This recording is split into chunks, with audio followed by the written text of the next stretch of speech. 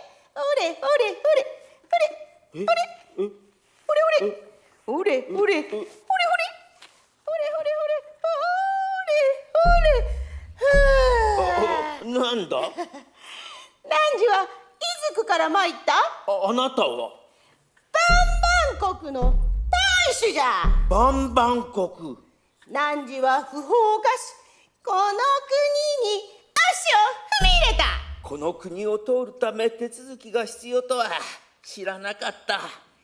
汝は伊豆に参るつもりじゃ。私はただ天竺に達するため旅をいたすもの。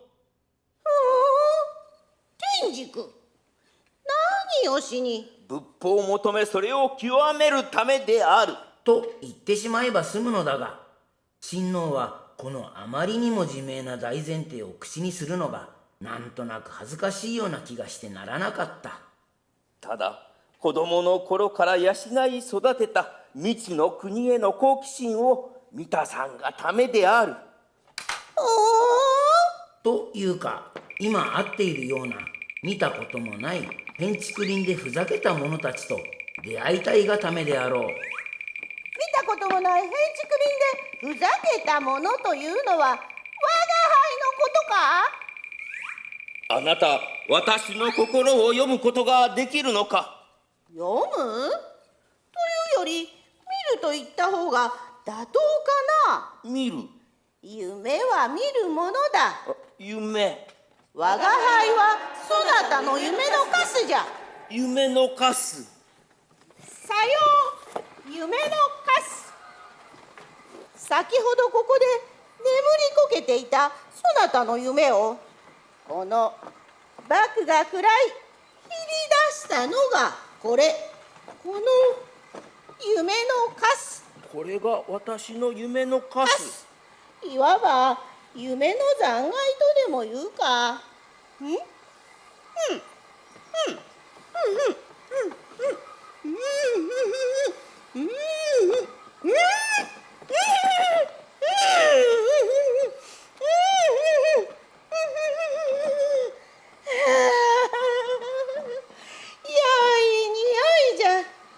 そなた、よほど質の高い良い夢をご覧になったと見える。夢。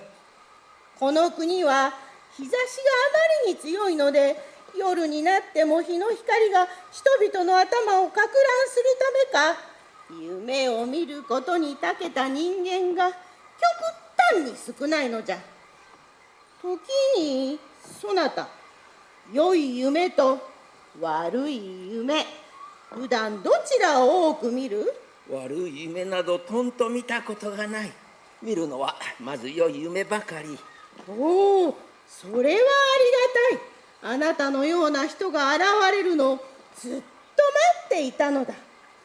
ありがたい、ありがたい、ありがたい、ありがたい、ありがたい、ありがたい、ありがたい、ありがたい、ありがたい、ありがたい、ありがたい。この人はなぜこんなにありがたがっているのだろうと親王はいぶかしんだ。死んだように無気力となり、憂鬱の底に沈み込み、ただ寝たり起きたりの日々が続く我が娘パタリア・パタタ姫。その病を治すには良い夢のエキスを栄養として吸収したバクの肉を食らうほか方法はない。バクがあなたの良い夢を食らい、その肉を私が食べる。その繰り返しの中で私の病はやがて完治するである。牢獄のような狭い部屋に幽閉され、親王は幕に良い夢を供給するためだけの日々を送っていた。頭の中がまるで空っぽに思える。もう何日も夢を見ていない。いないみたいですね。まるであなたはえ、クスクスクス。クスコ？クスコって誰？誰？クスコってえ、私はパタリア・パタタ姫ともう申す。すぐ遥かシリビジャヤの王子のもとに嫁ぐことになっておる。それまでに何としても憂鬱の病治しておきたかった。あなたの夢は大層役に立った。礼を言う。あいにく役に立ったのは私の夢ではないようだ。私はここに来て以来一度も夢を見たという覚えがないのだよ。クスクスクス。